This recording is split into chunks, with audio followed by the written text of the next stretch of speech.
Honestly, the amount of white dudes with Thai women that are waiting to board international flights, it's an absurdity. It is crazy. Like, half of the couples in this airport right now are beautiful Thai women with super basic white dudes. Sweetie, what you're witnessing is the passport bro phenomenon going mainstream. And that pit you feel in your stomach that also prompted you to make this cringy TikTok is called being replaceable. Get used to it. It's impossible for women after 40 to find a boyfriend. I have no children, I cook delicious food, and I have a big house. Am I really that bad? Yes.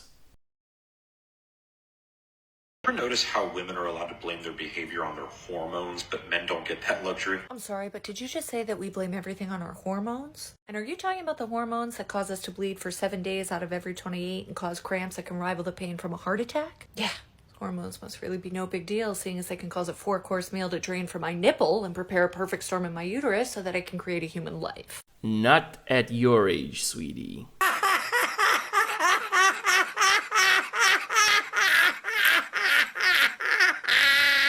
I can assure you that we are not allowed to blame our hormones for anything, which is why we're still expected to show up at work on time and with a smile, even when we're passing clots that can rival the size of Pluto and ruining multiple pairs of pants with the lining of our own uterus.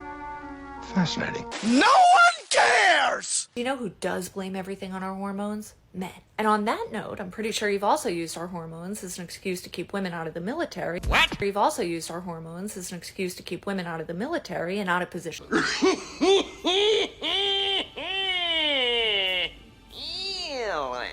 So there was this push in the last couple of years to let women do more, to technically be on the so-called front lines. Do you agree with it? Well, there's really no front line anymore. This isn't conventional enemy. Females have definitely played a strong role in combat operations in a supporting capacity.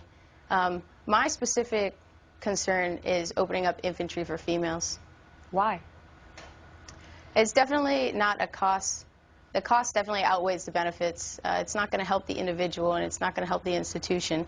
We're a warfighting institution, and combat readiness needs to be at the front and foremost when we make decisions like this. And I don't think that this change is going to benefit anybody.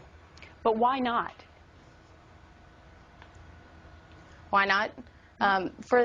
There's an understanding or a misconception outside of the Marine Corps that preventing women from taking on these roles possibly restricts our opportunities for promotion.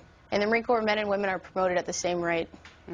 So the other question then I present is longevity. We're talking about opening up opportunities for females, but my concern that I point out in the article is that there's these gender-specific medical concerns that are going to come with opening these fields that I'm not so sure we've really thought about.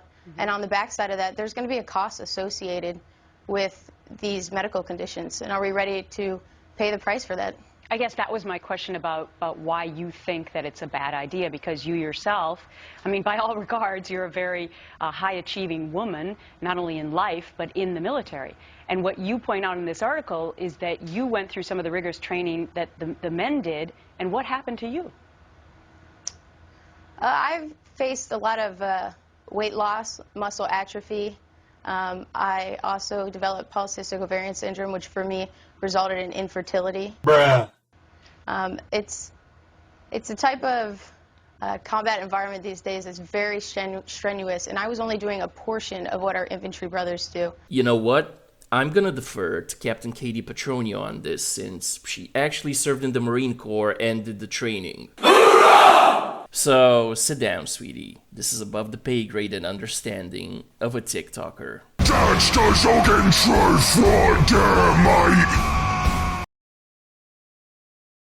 It's too big. So it was too scary. It was too, well, I did this scene, but I'll never do that again. And even afterwards, like, I felt so uncomfortable with how much I had to stretch out that, like, I went through, like, a bunch of treatments for laser tightening, like, down there. You can laser tighten? Tighten it. And even though I didn't need to, it literally just scared me. And I got so unbelievably tight from that as well. Like, there you have it, gentlemen. You're not too small. She's just too big. You're goddamn right. So there's things that you can do. Wow. Yeah. That's interesting because one thing I'll always tell my girl, like we'll be shooting a scene with another girl, and like one thing I love about my girl, obviously her personality, all that kind of stuff. She loves me. Yeah. Pink tunnel of child support. Still tight as I love it. Yes, it's I genetics. still feel at home in there, you know, like. Oh, wait, you serious? Let me laugh even harder. Yeah, Jason Love and his homies say, not anymore. I appreciate you banging my wife. Oh my God. It's their home now. And that's the bottom line, 'cause Stone Cold said so.